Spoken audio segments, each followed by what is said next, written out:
How to make the easiest Minecraft tunnel bore. Here's everything you need. Warning, if you try to copy this build by using a screenshot, it will blow up, so watch carefully. This build has 3 parts: a landing pad, a smaller version of Ilmengo's TNT duper, and this engine I made. Every time you click on the note block, the engine will fire, running the tunnel bore once. You can use this to indefinitely dig in a straight line and find ores really fast. You could even use it in a forest to mine wood. So we're going to begin by digging out an area to build our tunnel bore. It needs to be at least 17 by 3 and 4 blocks tall, but I made mine a little bit bigger just to make it easier to see.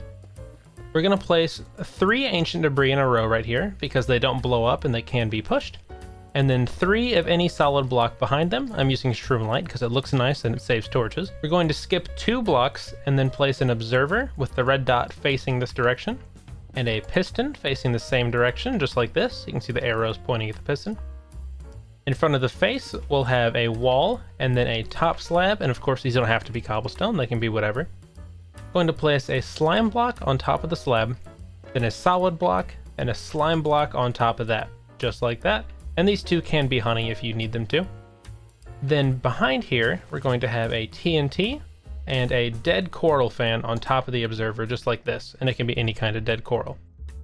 Now we're going to skip 1 block, place an observer with the red dot facing up right here, then slime block, sticky piston, slime block facing towards this wall, and then turn it around and piston, slime block, piston facing this direction, just like this.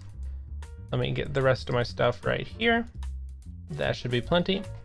Let's build up a little bit, and on top of this piston we're going to place a note block and an observer with the red dot above this piston right here. Now this engine's done, so make sure you don't accidentally click this note block, otherwise it may mess up stuff. Now we're going to place a slime block above the dead coral, a slab on top above the TNT, and this is so that whenever the TNT ignites, it gets copied and launched over there right to the end.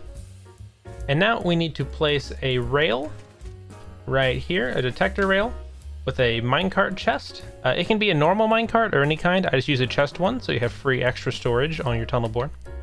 And we're going to push this onto the slime block. You don't want to place this directly, otherwise it will blow up the TNT, and that's not fun. But if you push it on, it glitches, and that's how you make the TNT duplicator. So let me break these blocks right here. And now we're finished. So you'll see if I actually should probably dig out 1 more right here, just to make sure it doesn't push into the wall. If we right click this note block, it will launch the TNT and blow up. And we can do this as many times as we want. And don't forget to make sure you're subscribed. Why don't you check out this video next?